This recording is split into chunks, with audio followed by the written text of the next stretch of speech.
Hello दोस्तों, स्वागत है आप सभी का हमारे यूट्यूब चैनल औसानी की पाठशाला में। दोस्तों, आज हम बात करेंगे निर्देशांक ज्यामिति, जो कक्षा 10 के लिए मैथ में एक इम्पोर्टेंट टॉपिक है। निर्देशांक ज्यामिति। तो ज़्यादा देर न करते हुए आइए समझते हैं निर्देशांक ज्यामिति क्या होता है। इसका उपयोग एक युग्म तल पर किसी बिंदु की स्थिति ज्ञात करने में किया जाता है। अर्थात अगर हम यहाँ पे माने कि कोई बिंदु P है जहाँ पर कोई वस्तु रखी गई है, इस बिंदु की स्थिति ज्ञात करने के लिए कोई हम सतह माने, जैसे x अक्ष और y अक्ष, इसके रिस्पेक्ट में ये वस्तु कहाँ पे रखी गई है, फिर इसको निर्देशित करने के लिए हम निर्देशांक का उपयोग करते हैं।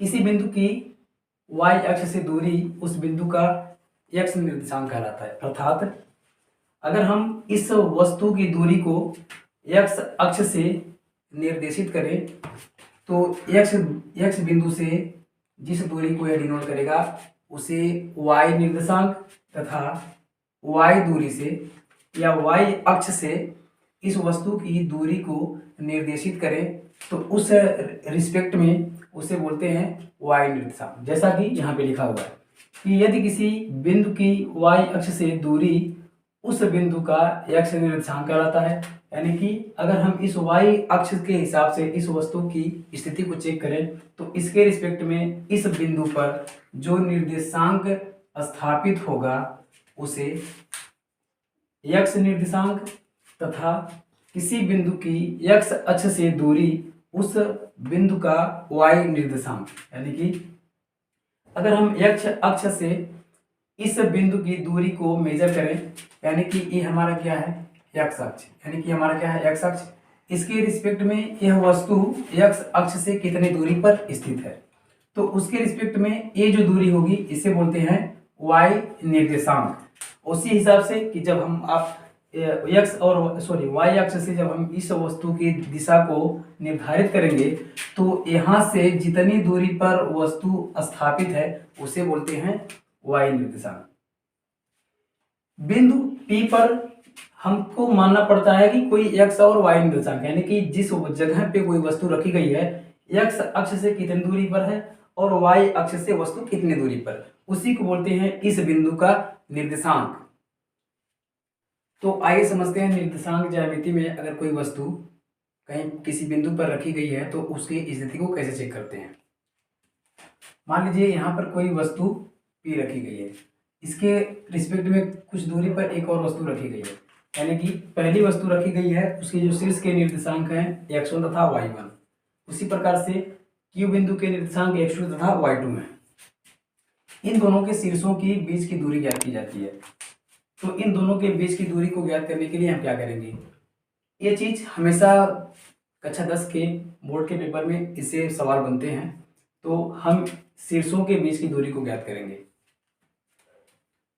x अक्ष पे P बिंदु y1 दूरी पर स्थापित है, यानी कि x अक्ष से बिंदु P की जो दूरी है y1 तथा y अक्ष से P बिंदु की जो दूरी है वह x1 है। तो उस स्थिति में बिंदु P पर जो निर्देशांक होगा वह x1 तथा y1 होगा। इसी प्रकार बिंदु x अक्ष पर कोई वस्तु Q बिंदु पर जो निर्देशांक को स्थापित कर रहा है उसके लिए दूरी x2 और उसी प्रकार y अक्ष से जो x अक्ष से जो दूरी होगी वह y2 होगी, यानी Q बिंदु के जो निर्देशांक बनेंगे वह x2 तथा y2 होंगे। तो इस चीज को, इन दोनों के बीच की जो दूरी है उसको ज्ञात करने के लिए क्या प्रोसेस है, आइए उसको समझते हैं। तो इन दोनों के बीच की दूरी को ज्ञात करने के लिए सर्वप्रथम हम लिखेंगे कि P बिंदु के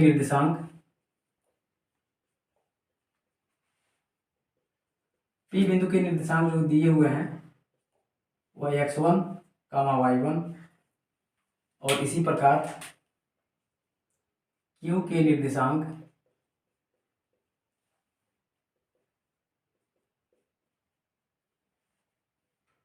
x2, y2। यहाँ पे ये चीज हमको दिख रहा है कि यहाँ पे एक त्रिभुज बन रहा है, यहाँ पे यानी कि यह एक त्रिभुज बन रहा है। इस त्रिभुज के बीच की दूरी यदि मूल बिंदु O से इस यम की जो दूरी है x2 है तथा मूल बिंदु O से L की दूरी x1 है, तो इन दो L और M के बीच की दूरी कितनी होगी?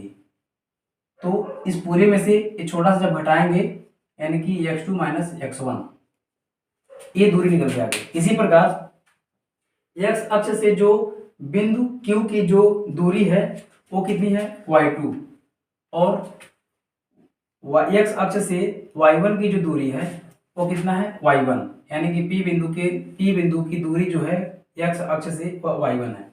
तो इन दोनों के बीच की दूरी यानी कि यहाँ से यहाँ की जो दूरी होगी वो हो जाएगी y2 माइनस y1।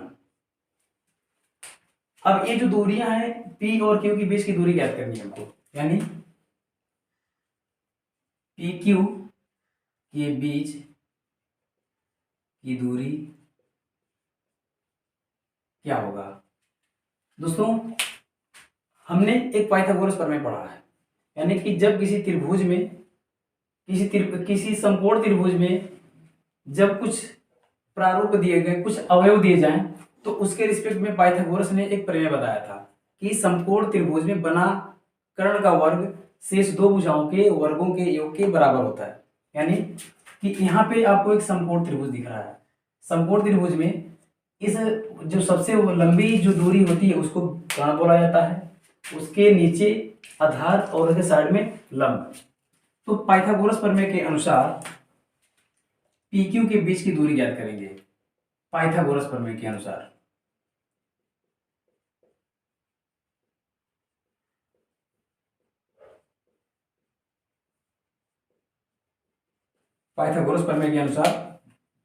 तो यहाँ पे आपको कर्ण क्या दिख रहा है, यानी PQ के बीच की दूरी। कर्ण हमारा यहाँ पे हो गया PQ का वर्ग, लंब मतलब हमारा RQ, QR का स्क्वायर प्लस आधार PR का स्क्वायर। मान रखते हैं QR की जो दूरी है R2 minus X2 minus X1 Y2 minus Y1 का होल स्क्वायर प्लस इसी प्रकार P से जो R है उसके बीच की दूरी कितनी है X2 माइनस X1, यानी कि X2 माइनस X1 का होल स्क्वायर।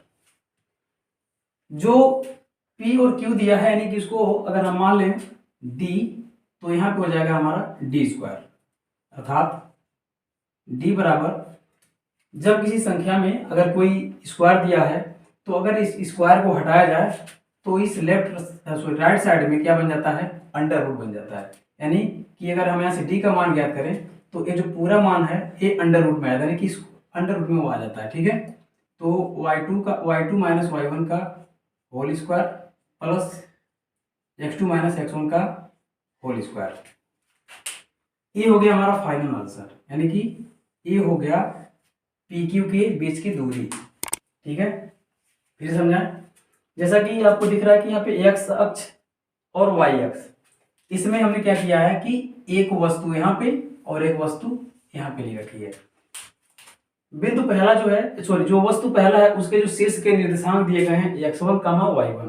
इसी प्रकार से जो दूसरी वस्तु दी गई है उसके जो शीर्ष है उसका जो निर्देशांक है X2, Y2। तो मूल बिंदु से जो पहली वस्तु है जहां जिस बिंदु पर स्थापित है L पे, मूल बिंदु 0 से L के बीच की दूरी कितनी है X1। इसी प्रकार मूल बिंदु O से M की जो दूरी है वो X2 है।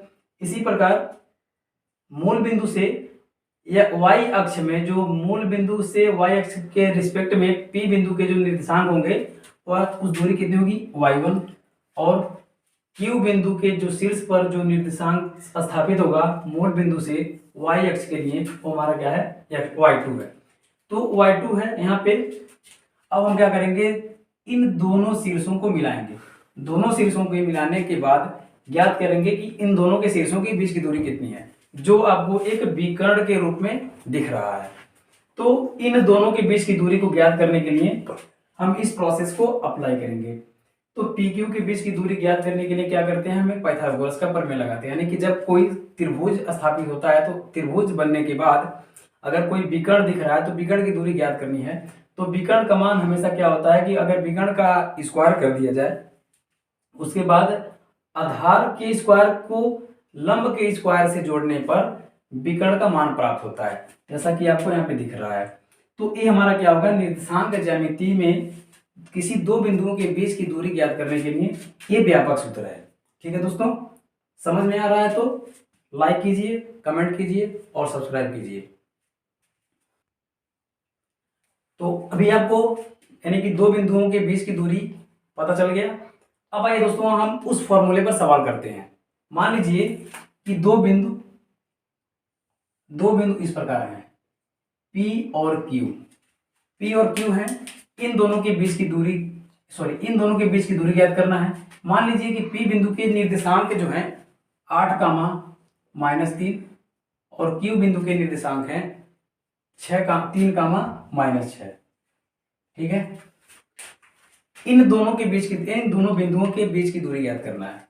तो हम क्या करते हैं कि सबसे पहले जो पहला वाला बिंदु दिया गया है उसको क्या करते हैं, हम x1 बराबर 8, y1 बराबर -3 और x2 बराबर 3, y2 बराबर -6, इस प्रकार से हम लिख लेते हैं। इन दो बिंदुओं के बीच की दूरी ज्ञात करना है। दो बिंदुओं के बीच की दूरी को हमेशा d मानिए, r मानिए, कुछ भी मानिए, जैसा कि सूत्र में दिखाया गया है। तो P और Q के बीच की दूरी के लिए जो व्यापक सूत्र हमने निकाला है वो क्या था, y2 - y1 का whole square plus x2 - x1 का होल स्क्वायर। ठीक है, मान रख दीजिए, मान रखिए y2 का मान कितना है, -6 और y1 का मान कितना है, -3 का होल स्क्वायर प्लस x2 का मान कितना है 3 माइनस y1 का मान कितना है 8 का होल स्क्वायर -6। यहां से देखिए माइनस, इस ब्रैकेट को हटाएंगे तो माइनस माइनस हो जाएगा, +3 का होल स्क्वायर प्लस 3 में से 8 गया -5 का होल स्क्वायर, -6 + 3 -3 का होल स्क्वायर प्लस -5 का होल स्क्वायर, ऐसे लिख लीजिए। नेक्स्ट पॉइंट, -3 का स्क्वायर मतलब 9 प्लस 5 का -5 का स्क्वायर मतलब 25, यानी कि मान कितना आ गया, अंडर रूट में 25 में 9 जोड़िए 34, 34। ये आपका आंसर हो गया। इसको और छोटा करना चाहें, अगर ये इसे और छोटा हो सकता है, अगर इसमें से कुछ कॉमन हो सकता है तो इससे भी छोटा हो जाएगा, अगर नहीं कॉमन हो रहा है तो हमारा यहीं पे आंसर होगा। इसी प्रकार से आइए एक और एग्जांपल करते हैं।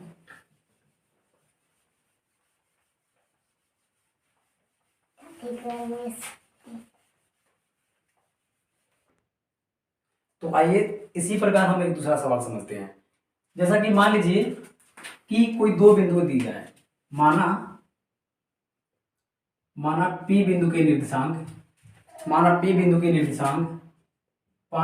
3 तथा Q के निर्देशांक x, 1 -1। यदि P बिंदु के निर्देशांक 5, 3 तथा Q बिंदु के निर्देशांक x, -1 तथा इन दोनों के बीच की दूरी यानी कि PQ की दूरी 5 मात्रक हो तो x का मान ज्ञात कीजिए। तो x का मान ज्ञात कीजिए। तो इसको कैसे ज्ञात करेंगे, तो सेम प्रोसेस जैसा कि मैंने पहले किया था, यानी कि PQ बराबर क्या होता है, अंडर रूट, यानी PQ के बीच की दूरी, PQ के बीच की दूरी बराबर क्या होता है, x2 - x1 का whole square plus y2 - y1 का होल स्क्वायर। तो हम क्या करेंगे कि जो हमको निर्देशांक दिया गया है उस निर्देशांक क्या करेंगे x1 y1, यानी कि पहला निर्देशांक अगर दिया है तो उसको पहले वाले को x1, दूसरे वाले को y1, इसी प्रकार से दूसरे निर्देशांक को x2 और y2, इस हिसाब से आप तोड़ लीजिए। तोड़ने के बाद फिर क्या करिए कि मान को धीरे धीरे से रखिए। अब देखिए आपको दिया है सवाल में कि P और Q के बीच की दूरी, यानी कि P और Q के बीच की दूरी कितना दिया हुआ है 5, तो इसको लिखिए 5 बराबर अंडर रूट में। अब मान रखिए x2 का मान कितना है x, जिसका मान ज्ञात करना है, माइनस y x1 का मान कितना है 5, यानी कि x माइनस 5 का होल स्क्वायर, प्लस y2 का मान कितना है -1, प्लस माइनस y1 का मान कितना है 3, 3 का होल स्क्वायर। हल करिए x माइनस 5 का होल स्क्वायर प्लस -1 -3 -4 का होल स्क्वायर, x माइनस 5 का होल स्क्वायर प्लस, अगर किसी संख्या का वर्ग करना हो, अगर माइनस में है तो अब उस माइनस का वर्ग हमेशा क्या होता है प्लस होता है, तो यानी कि माइनस के साथ 4 है तो 4 का स्क्वायर मतलब 16। इसको भी प्रसार कर लीजिए, जैसा कि दिख रहा है आपको x माइनस 5 का होल स्क्वायर, यानी कि एक किस पे आधारित है a माइनस बी का whole square. a minus B का होल स्क्वायर क्या होता है, यानी कि x का स्क्वायर प्लस b का स्क्वायर मतलब 25 माइनस 2ab, -2 x का मान कितना है a और b का मान कितना है 5, यानी कि इंटू 5 कर दीजिए प्लस 16। और हल्का करिए इसको, एक्स स्क्वायर प्लस 25 5 इंटू 2 यानी कि 10x प्लस 16 इक्वल टू 5। इस अंडर रूट को हटाने के लिए क्या करते हैं कि दोनों पक्षों का वर्ग लेते हैं, यानी कि अगर हम दोनों पक्षों का वर्ग कर दें तो ये क्या हो जाएगा स्क्वायर सॉरी अंडर रूट क्या हो जाएगा हट जाएगा। तो यहाँ पे करिए दोनों पक्षों का वर्ग करने पर, दोनों पक्षों का वर्ग करने पर तो हमको क्या प्राप्त होगा 5 का स्क्वायर, 5 का स्क्वायर बराबर ये अंडर रूट हट जाएगा तो फिर क्या बचेगा x square plus 25 minus 10x plus 16 इतना प्राप्त हुआ। उसके बाद और इसको हल्का करिए, इसको करेंगे तो कितना 5 का स्क्वायर मतलब 25 बराबर एक्स स्क्वायर, देखिए 25 और 16 जुड़ेगा तो कितना होगा -10x को पहले लिख लीजिए, 25 और 16 जोड़ेंगे कितना होगा 25 6 31 10 41 प्लस 41, ठीक है। जो अचर संख्या है उसको एक साइड में करिए, अगर 41 को सॉरी 25 को उधर लेके जाइए, 25 को अगर उधर उस पक्ष में लेके जाएंगे तो इधर क्या बचेगा 0, यानी कि 0 बराबर x square -10x plus 41 minus 25, x square -10x, 41 में से 25 घटाएंगे फिर वही चीज, यानी कि कितना बचेगा +16, ठीक है। और इधर कितना 0, यानी कि हम इसको लिख सकते हैं एक्स स्क्वायर -10x प्लस 16 बराबर 0। अब ये चीज क्या दिख रहा है आपको एक द्विघात समीकरण, ये क्या दिख रहा है द्विघात समीकरण। अब इस द्विघात समीकरण को हल करेंगे तो यहां से हमें क्या होगा x का मान प्राप्त होगा। तो अगर ये चीज आपको समझ में आया है तो फिर हम इसको मिटा देते हैं, ठीक है। तो द्विघात समीकरण में क्या मिला हमको एक्स स्क्वायर -10x प्लस 16 बराबर 0। अब इस 10x का ऐसा खंड कीजिए कि जोड़ने पर क्या हो, यानी कि हमको इस 10 को ऐसे दो भागों में तोड़ना है कि जोड़ेंगे तो -10 होना चाहिए और गुणा करेंगे तो +16 होना चाहिए। तो इसको हल करने के लिए हमारे पास दो तरीका है, तो जिस तरीके से हम बता रहे हैं उस इसको देखिए, एक्स स्क्वायर माइनस को लिखिए आप प्लस, ब्रैकेट लगाइए, ब्रैकेट लगाने के बाद दो संख्या ऐसे लीजिए कि गुणा जोड़ने पर कितना हो जाए -10 होना चाहिए और गुणा करने पर कितना होना चाहिए 16 होना चाहिए। तो ऐसी कौन सी संख्या होंगी, ऐसी कोई संख्याएं हैं रुक दो और दोनों 8 दूनी 16, 8 दो 10, यानी कि 8 माइनस 2 इंटू एक्स प्लस 16 बराबर 0। यानी कि आपको दो संख्या ऐसे मिली कि -8 में अगर -2 जोड़ेंगे तो कितना हो जाएगा -10। अगर -8 में -2 से गुणा कर देंगे तो माइनस माइनस होता है प्लस, और 8 दूनी हो जाएगा 16, यानी कि ये चीज हमारे लिए पॉसिबल है। ठीक है, तो फिर क्या करिए, ब्रैकेट हटाने के बाद एक्स को 2 बार गुणा करिए, तो एक्स स्क्वायर, ये प्लस का माइनस में गुणा करेंगे तो -8, एक्स का एक्स में करेंगे तो 8x, फिर प्लस का माइनस में गुणा करेंगे तो -2 का एक्स में करेंगे तो 2x प्लस 16 बराबर 0। ठीक है, अब आप दो का पेयर करिए, दो का पेयर बनाइए, जैसा कि यहाँ पे दिख रहा है। अगर इस चीज को एक साथ रखा जाए, यानी कि एक्स स्क्वायर माइनस 8x को एक साथ रखा जाए और 2x प्लस 16 को एक साथ रखा जाए, तो हमको क्या मिले, दो फैक्टर मिलेंगे, यानी कि एक्स स्क्वायर माइनस 8x एक साथ रखिए, यहाँ पे माइनस दिख रहा है, अगर यहाँ पे माइनस आप लगाएंगे तो माइनस ब्रैकेट लगाने के बाद क्या होगा, प्लस में से माइनस बाहर निकल जाएगा, तो यहाँ पे क्या बचेगा 2x माइनस 16 बराबर 0। इसमें से देखिए कॉमन क्या दिख रहा है, x, यानी कि x यहाँ पर भी है, x यहाँ पर भी है, तो यहाँ से x बाहर कर लीजिए। अगर x बाहर कर लेंगे तो अंदर क्या बचेगा, x माइनस 8। इसी प्रकार से इसमें क्या कॉमन है, यहाँ तो x एक बार है, लेकिन 2 यहाँ पर भी है और 2 16 में भी है, तो माइनस पहले से है, तो 2 बाहर अगर करेंगे आप तो इस यहाँ पे क्या बचेगा, x माइनस 16 में से 2 निकालेंगे इंटू के लिए गुणा के रूप में, तो कितना बचेगा यहाँ पे 8 बराबर 0। फैक्टर करने का मतलब क्या होता है कि जो संख्या हमको प्राप्त होती है लास्ट में, तो वो फैक्टर के रूप में इस समान रूप से होनी चाहिए, यानी कि अगर ये संख्याएं अगर समान रूप से नहीं है तो हमारा फैक्टर क्या है, गलत है। लेकिन यहाँ पे क्या है, दोनों समान रूप से मिली है, यानी कि x माइनस 8 और दूसरे वाले ब्रैकेट में, यानी कि अगर हम यहाँ से कॉमन करें, यानी कि दोनों में से अगर ये बाहर निकालें तो x माइनस 8 बाहर आ जाएगा, लेकिन यहाँ पे क्या बचेगा x, और यहाँ पे क्या बचेगा -2 बराबर 0।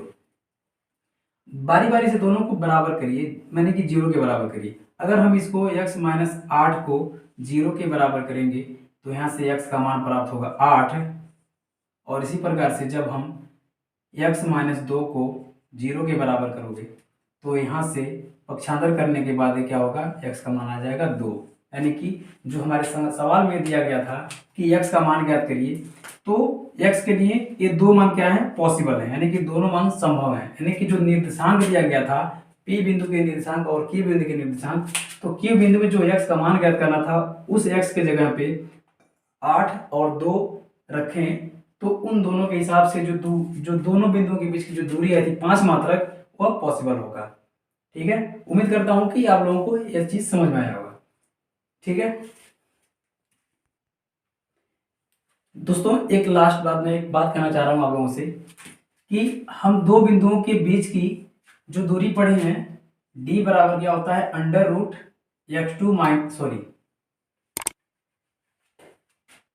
d बराबर √x2 माइनस x1 का whole square plus y2 minus y1 का होल स्क्वायर। ये क्या है, ये दो बिंदुओं के बीच की दूरी। जब दो बिंदुओं के बीच की दूरी ज्ञात करनी हो तथा दोनों बिंदुओं के निर्देशांक पता हो तब। लेकिन यदि किसी x अक्ष और y अक्ष में अगर किसी मूल बिंदु से कोई दूरी दी जाए, जैसे मान लीजिए यहां से मूल बिंदु से कोई बिंदु यहाँ पर P बिंदु है, P बिंदु का निर्देशांक ज्ञात करना है, तो इस रिस्पेक्ट में क्या करते हैं कि हम P बिंदु पर मान लेते हैं कि जो x अक्ष है, यानी कि यहाँ पे x अक्ष से कितनी दूरी पर वह P बिंदु स्थापित है, उसी प्रकार से y अक्ष से बिंदु P कितनी दूरी पर स्थापित है। मान लीजिए मूल बिंदु के निर्देशांक 0,0 है, ये सबको पता होना चाहिए, यानी कि मूल बिंदु का मतलब होता है कि जहां से कोई चीज स्टार्ट होता है, तो जहां से कोई चीज स्टार्ट होता है तो उस बिंदु को मानते हैं 0 से।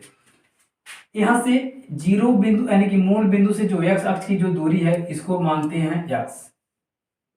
उसी प्रकार से बिंदु x अक्ष से बिंदु y जो P बिंदु के निर्देशांक होंगे, यानी कि x y अक्ष के रिस्पेक्ट में, इसको मान लीजिए y है, तो P बिंदु के निर्देशांक क्या हो जाएंगे, x, y। हमेशा कोई भी निर्देशांक अगर दिया जाए तो हमेशा पहले x को लेते हैं फिर y को लेते हैं। इस हिसाब से देखा जाए सूत्र के हिसाब से तो मूल बिंदु के जो निर्देशांक है वो 0,0 है, यानी कि यहाँ पे x1 का जो मान होगा वो कितना होगा 0, y1 का जो मान होगा वो भी 0 और x2 का जो मान होगा वो कितना है x और y2 का जो मान होगा y। इस मान को पुट अप कीजिए तब क्या होंगे, यानी कि मूल बिंदु के निर्देशांक मूल बिंदु से b बिंदु की दूरी क्या होगी। तो d बराबर अंडर रूट x1 की जगह पे 0, y1 की जगह पे 0, x2 की जगह पे x यानी x माइनस y1 का मान कितना है 0, 0 का स्क्वायर प्लस y2 का मान कितना है y माइनस y1 का मान कितना है 0 का स्क्वायर, अर्थात आपको मिलेगा x का स्क्वायर प्लस y का स्क्वायर। ये हो जाएगा मूल बिंदु से किसी बिंदु का निर्देशांक ज्ञात करने का सूत्र। ठीक है दोस्तों, उम्मीद करता हूं कि आप लोगों को ये चीज समझ में आया होगा। ठीक है, अगर समझ में आया है तो लाइक कमेंट जरूर कीजिए और हमारे चैनल को जरूर सब्सक्राइब कीजिए।